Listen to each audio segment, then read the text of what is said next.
Good evening. I'm here to talk about the Pioneer book for 2023. And I mentioned that I would discuss this. Now, this was my second Pioneer school. The first one I attended was back in 2017. That's when I became a Pioneer. And I didn't have any issues with Pioneer school. So basically, if you've been a Pioneer school, you get this secret book. They tell you not to share it with anyone. So if you're Jehovah's Witness, unless you're a Pioneer, you won't have this book, or you will have the PDF version, because sometimes you'll get the electronic version and the physical copy. I said, hey, I want both of them. And you'll usually get it a month before it's time to go to Pioneer school. Now, basically, the Pioneer schools I went to, the two were Monday through Saturday. And it pretty much is like 8 to like 5 o'clock. And Saturday is usually shorter. And during each day, a different congregation prepares a meal. This is how it was done at the ones that I attended. And there's a song. There's a mid-song and there's a closing one. There's an opening prayer. It consists of a plethora of demonstrations. And a majority of the stuff is taken from Watchtower articles. And the food is good. And you're taught mainly about how to be a better teacher, a better preacher. And there's a lot of demonstrations. Usually you will be asked to do a part, like a demonstration or something like that. And a lot of it is focusing on encouraging you and making you also be aware that you are pretty much like leaders in the congregation. Being aware of your entertainment, your conduct, how you interact with people. You need to stay on the Pioneer list. You need to have fine, exemplary conduct. And usually it's mainly women. It's not a lot of men there. But men are there.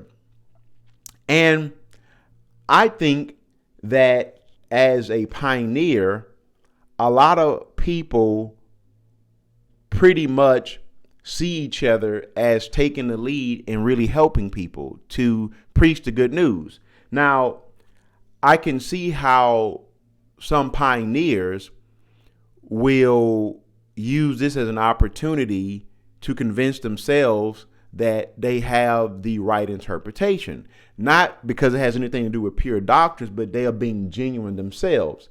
And I just want to take a moment to highlight that most of the Pioneers, they're very genuine. Now, when there are a plethora of things in the Pioneer book that should make you think.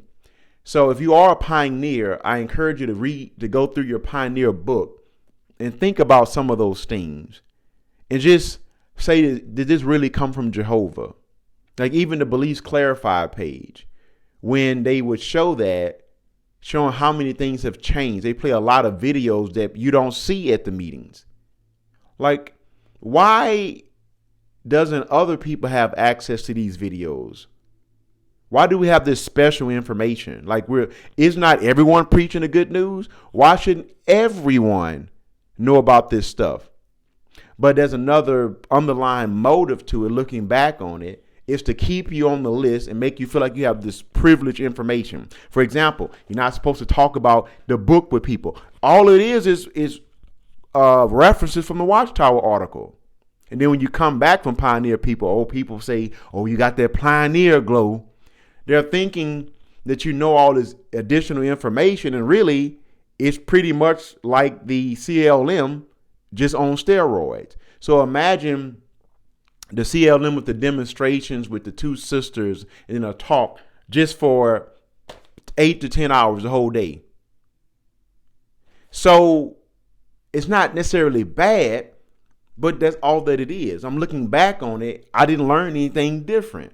I learned the same stuff over and over and over again each day. Now, the association was good, the food was good, and the intent and the motive was good. So here are a few things as just one example. On page 91, of this book that I want to just read to you. It says, note to the instructor.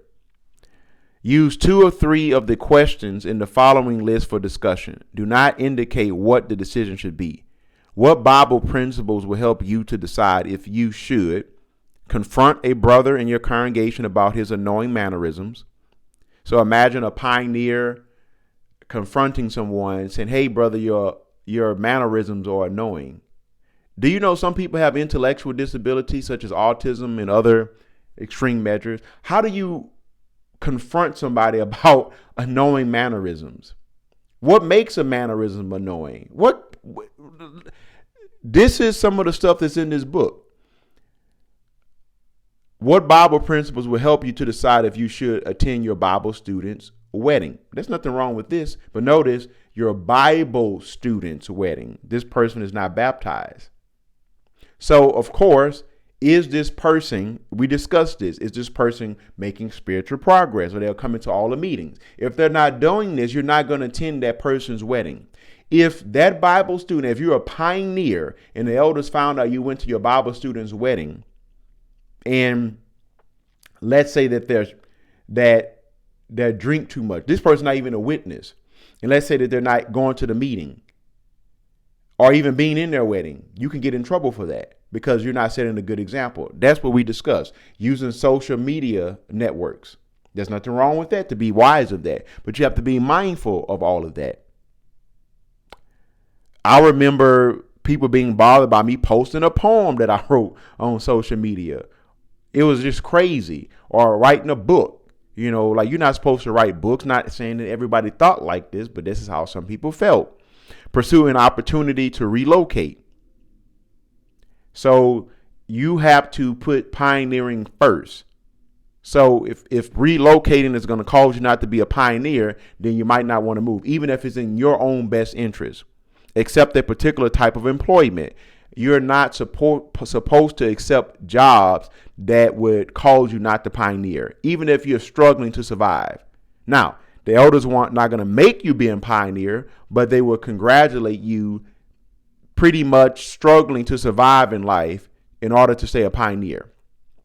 And some elders will perhaps even help you with problems. I remember the elders fixed my sister's car when she was a pioneer when I was 18. But then they came back to me and wanted me to give them the money, something I didn't even know about. If you remember me telling you about that during my waking up story. Pursue additional secular education. Accept a job promotion. So even accepting a job promotion is just going to cause you to not be able to get your hours in. We talked about hours a lot during Pioneer School. Adopt a certain style of dress and grooming. Nothing wrong with that. Attend a social gathering. So now you're encouraged to pretty much size people up because you're supposed to set the example. Stop pioneering. This was a big one where you were really discouraged from not to stop pioneering, even if you know that it's not good for you anymore. Nothing wrong with that, but when you do your research on the organization, you can see how this is not good for people. Maybe they do need to stop pioneering. Maybe they do need to pay their bills. You're telling people the end of the world is coming. This person's been a pioneer for 50 years. They have no retirement plan. They're not even prepared for stuff.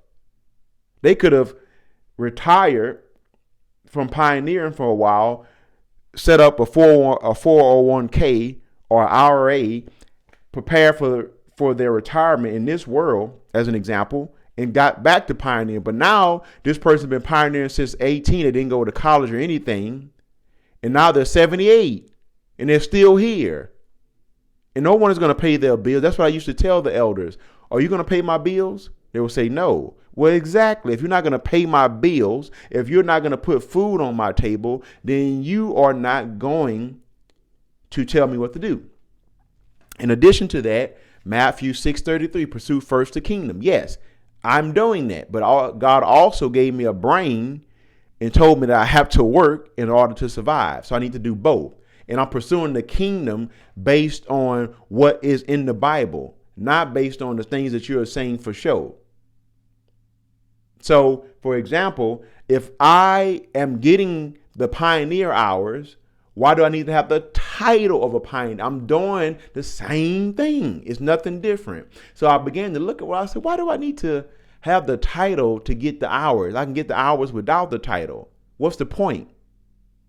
So I'm just highlighting a few experiences from Pioneer School. I'll talk about more on future episodes. But again, please feel free to like, subscribe, and comment on my channel and share my content. So click the subscribe button and turn on your notifications. I'm saying turn on your notifications so that you don't miss an episode. And let me know if you need anything.